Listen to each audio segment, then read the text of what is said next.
اولاد ان نعمتوں میں سے ایک نعمت ہے کہ جس نعمت کو انبیاء نے دامن پھیلا کے مانگا ہے، دامن پھیلا کے، اور کسی انسان کے اختیار میں بھی نہیں ہے۔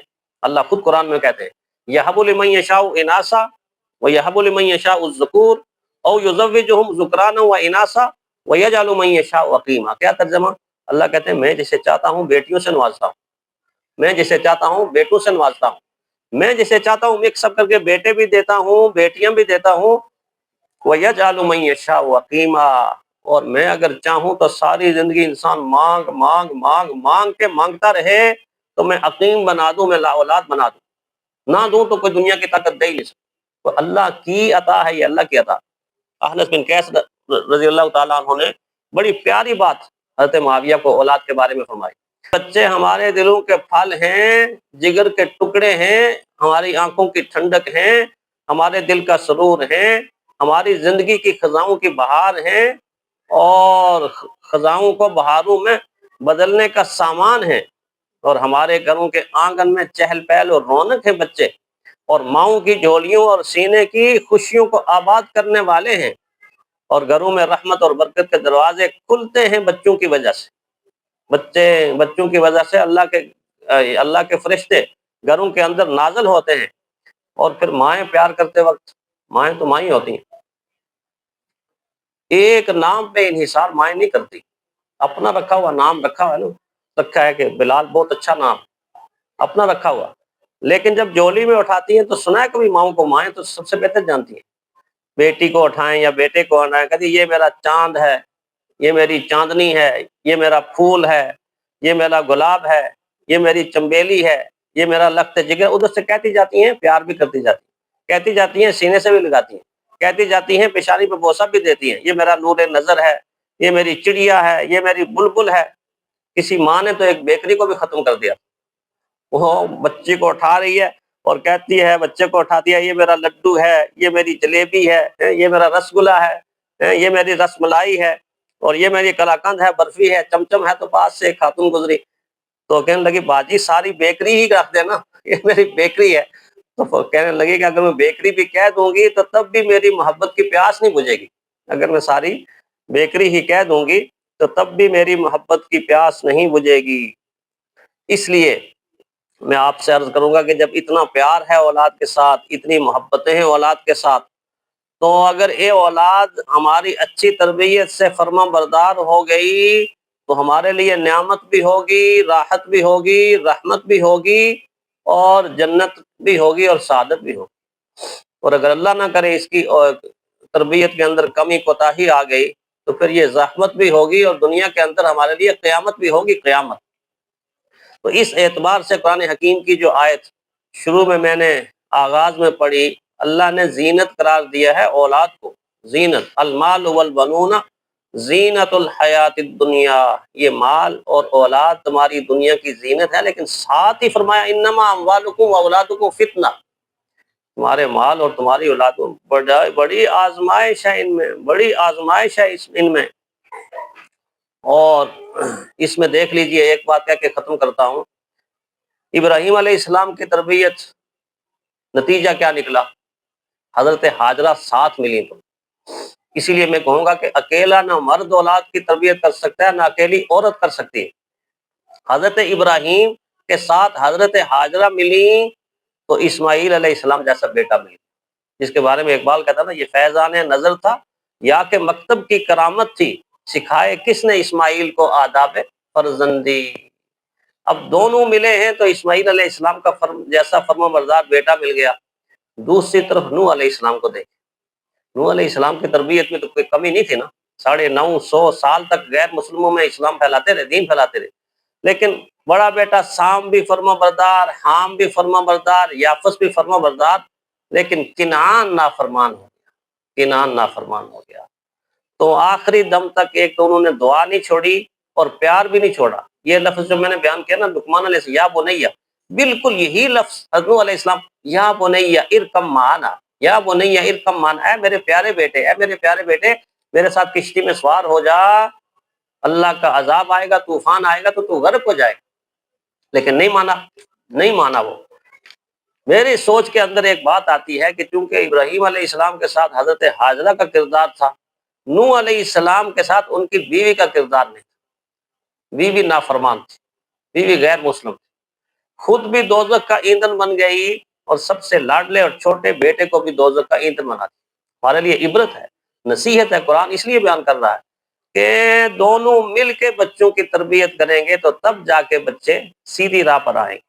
اور ایک بات اور کہتا ہوں، اگر آپ سمجھتے ہیں کہ سکول سے بچے کی تربیت ہو جائے گی، کالج سے بچیوں کی تربیت ہو جائے گی، یونیورسٹی سے بچیوں کی تربیت ہو جائے گی، تو اس سے بڑی نادانی اور بیوقوفی اور حماقت اور کوئی نہیں۔ تو میرے پاس جتنے بھی لوگ آتے ہیں، اسکولوں کے نام لے لے کے بتاتے ہیں، کالجوں کے نام لے لے کے بتاتے ہیں، یونیورسٹیوں کے نام لے لے کے بتاتے ہیں، وہاں سے نکلنے والے 80% بچے باغی، نافرمان اور اللہ کے دین کے مخالف پیدا ہوتے ہیں۔ یہ ہمارا المیہ ہے، ہمیں بڑا دکھ ہے اس چیز کے اوپر، ہمیں بڑا دکھ ہے کہ جہاں سے اخلاقیات زندہ ہونی تھیں وہ ترسگاہیں، قتل گاہیں بن گئی ہیں، قتل گاہیں۔ کسی نے کہا تھا نا کہ یوں قتل سے بچوں کے وہ بدنام نہ ہوتا۔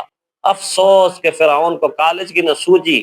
اگر فرعون کو پتا ہوتا کہ کالج میں جانے سے بندہ ویسے ہی قتل ہو جاتا ہے تو اس کو کیا ضرورت تلوار اٹھا اٹھا کے بچوں کو، معصوم بچوں کو قتل نہ کرتا۔ وہ کہتا ہے اس کالج میں چلے جاؤ، اس کالج میں چلے جاؤ، اس سکول میں چلے جاؤ، اس سکول میں چلے جاؤ۔ فی زمانہ سکولوں سے، کالجوں سے اور یونیورسٹیوں سے کردار نکل چکا ہے، اخلاق نکل چکا ہے۔ ہاں نشے آ رہے ہیں، میوزک آ رہا ہے، ڈانس آ رہا ہے، اس طرح کی چیزیں آ رہی ہیں، تو اس لیے کسی غلط فہمی کے اندر ہمیں نہیں رہنا چاہیے کہ جی وہاں سے کچھ سیکھ، نہیں، گھر سے سکھائیں، گھر میں سکھائیں، اور پھر یا ان سکولوں کا انتخاب کریں کہ جن سکولوں کے اندر آج بھی اخلاقیات زندہ۔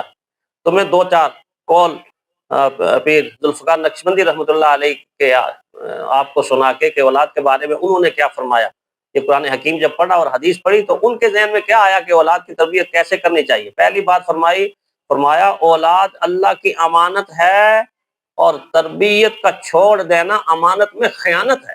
آپ دیکھ لیجئے کیسا جملہ ہے، اولاد اللہ کی امانت ہے اور اس کی تربیت کا چھوڑ دینا امانت میں خیانت ہے، اللہ پوچھیں گے قیامت کے دن۔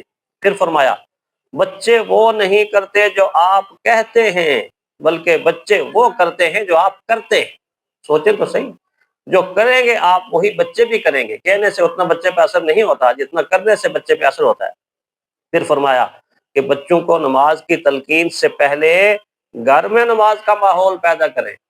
اگر گھر میں نماز کا ماحول ہی نہیں ہوگا تو ماں باپ 10 دفعہ کہیں بیٹا نماز پڑھ کے آ جاؤ، بیٹا نماز پڑھ لو، نہیں اثر ہوگا۔ بچوں کو نماز کی تلقین سے پہلے گھر میں نماز کا اہتمام کریں، ماحول پیدا کریں۔ فرمایا حرام لقمہ اولاد کے دل سے نور ایمان چھین لیتا ہے۔ دن پورا رشوت کھا کھا کے، رشوت کما کما کے، کم ناپ کے اور کم تول کے اور بے ایمانی کر کے اور 2 نمبر مال بیچ کے اگر تم کہتے ہو کہ اولاد صالح بنے اور صالحہ بنے اور نیک بنے، نہیں۔ فرمایا لقمہ حرام اولاد کے دل سے نور ایمان چھین لیتا ہے۔ اور پھر فرمایا جو والدین اپنی اولاد کے لیے دعا نہیں کرتے وہ اپنی طاقت کا سب سے بڑا ذریعہ ختم کرتے۔ جب بھی دعا مانگے نماز کے بعد یا کسی وقت، دیکھو کتنی پیاری دعا اللہ نے، ربنا هب لنا من ازواجنا وذریاتنا قرۃ اعین واجعلنا للمتقین اماما۔ اتنی خوبصورت دعا ہے، اللہ میرے اہل و عیال کو، بچوں کو میری آنکھوں کی ٹھنڈک بنا دے اور متقی لوگوں کا امام بنا دے۔ بڑی خوبصورت دعا۔ اور جو آپ کو نماز میں مانگتے ہیں وہ بھی بڑی خوبصورت دعا، رب اجعلنی مقیم الصلاۃ ومن ذریتی ومن ذریتی، اے اللہ میری اولاد کو، اے اللہ میری، بہت پیاری دعائیں، ان دعاؤں کو اپنی دعاؤں میں شامل کریں۔ پھر فرمایا کہ ماں کی گود اگر پہلی درسگاہ ہے بچے کی تو فرمایا باپ کا کردار پہلی کتاب ہے۔ اگر درسگاہ تو ٹھیک ہے، نصاب ٹھیک، کتاب ٹھیک نہیں ہے تو پھر کیسے بچہ؟ تو وہی بات کہ جو میں نے کہی کہ دونوں کا کردار برابر ہونا چاہیے، ماں کا بھی باپ کا بھی۔ پھر فرمایا کہ اولاد کو وقت دینا سب سے قیمتی صدقہ ہے۔ آپ بکرا ذبح کر کے لوگوں میں تقسیم کرتے ہیں، اتنا اجر آپ کو نہیں ملے گا کہ جتنا اپنی اولاد کو بہترین وقت دے کے ان کے اخلاقیات کو سنوارتے ہیں۔ پھر فرمایا کہ موبائل بچے کے ہاتھ میں ہے تو یوں سمجھو کہ اس کا مستقبل اس کے ہاتھ میں آ گیا ہے۔ اب وہ چاہے تو اپنے مستقبل کو بگاڑ دے اور چاہے تو اپنے مستقبل کو سنوار دے۔ پھر فرمایا کہ جھوٹ بولنے والے والدین سچ بولنے والی اولاد پیدا نہیں کر سکتے۔ آپ ایک ایک جملے کے اوپر غور کریں کہ کیا ہم سے تقاضا کیا جا رہا ہے اور کیا ہمیں بتایا جا رہا ہے کہ ہم پہلے خود ٹھیک ہو جائیں، اولادیں ٹھیک ہو جائیں گی انشاءاللہ العزیز۔ پھر فرمایا کہ علم سے پہلے بچوں کو ادب سکھائیں، ادب سکھائیں۔ آج ادب نکل گیا ہے، علم سے پہلے بچوں کو ادب سکھائیں، ادب آ جائے گا تو علم خود بخود ہی آ جائے گا۔ پھر فرمایا بہت قیمتی جملہ، برا دوست اولاد کے لیے ایمان کا خاموش قاتل ہے، کمپنی خراب کرتی ہے، صحبت خراب کرتی ہے۔ پھر فرمایا کہ غصے میں دی گئی نصیحت اصلاح نہیں نفرت پیدا کرتی ہے۔ اولاد کی اصلاح کرنی ہے محبت کے ساتھ، چاہت کے ساتھ، الفت کے ساتھ، پیار کے ساتھ، نرمی کے ساتھ۔ پھر فرمایا ماں باپ کی لڑائیاں بچوں کے دلوں کو عمر بھر کے لیے زخمی کر دے۔ اگر ماں شوہر سے یعنی بچے کے والد سے لڑ رہی ہے، اپنے شوہر سے لڑ رہی ہے، اور شوہر اپنے بیوی سے لڑ رہا ہے، اور بچے دیکھ رہے ہیں گھروں کے اندر، تو فرمایا ماں باپ کی لڑائیاں بچوں کے دلوں کو عمر بھر کے لیے زخمی کر دیتی ہیں۔ پھر فرمایا کہ اولاد کو اللہ سے جوڑیں، جیسے شیخ عبد القادر جیلانی رحمۃ اللہ علیہ کی والدہ نے جوڑا، میں نے بتایا، اولاد کو اللہ سے جوڑیں، سزا سے نہیں محبت سے جوڑیں، محبت سے جوڑیں۔ پھر فرمایا کہ بچوں کے سوال دبانے سے جہالت ختم نہیں ہوتی مگر ضد پیدا ہو جاتی ہے۔ بچہ کو پوچھتا ہے، آپ اس کی بات کو سنتے ہی نہیں، توجہ ہی نہیں دیتے، اس کے سوال کا جواب نہیں دیتے، تو اس سے ضد پیدا ہوگی، جہالت پیدا ہوگی۔ پھر فرمایا کہ اگر غلطی کرتے ہیں تو کیا کرنا چاہیے؟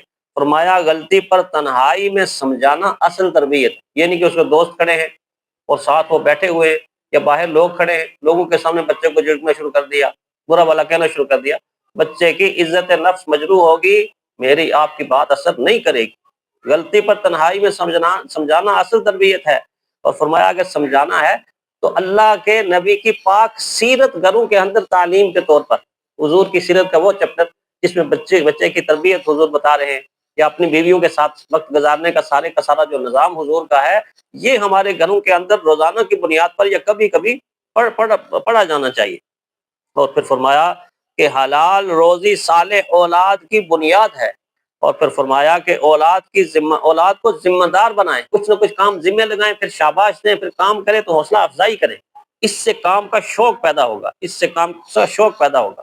اور پھر فرمایا کہ بچوں کی عزت کریں تو وہ عزت کرنا سیکھ جائیں گے، آپ کی وہ عزت کریں گے۔ اور پھر فرمایا کہ والدین کے باہمی احترام اولاد کے لیے ایک خاموش تربیت ہے۔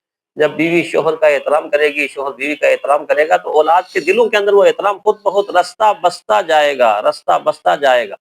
اور پھر فرمایا کہ اولاد کی سب سے بڑی اصلاح والدین کی اپنی اصلاح ہے۔ تو گویا تربیت کے نظام میں ہمیں سب سے پہلے اپنے وجود کو دیکھنا چاہیے، اور اس کے بعد حضور کی تعلیمات، حضرت لقمان علیہ السلام کی نصیحتیں، اور اللہ والے جو نیک ہیں انہوں نے اپنی اولادوں کو نیک کیسے بنایا، ان چیزوں کو اگر دیکھیں گے ہم، اللہ تعالیٰ میری اور آپ کی اولادوں کو نیک بھی بنائیں گے، اور نیک لوگوں کا امام بھی بنا دیں گے، متقی بھی بنا دیں گے، ہمارے دلوں کی ٹھنڈک بھی بنا دیں گے، اور آنکھوں کا سرور بھی بنا دیں گے۔ اللہ تعالیٰ ہمیں ایسا ہی کرنے کی توفیق عطا فرمائے۔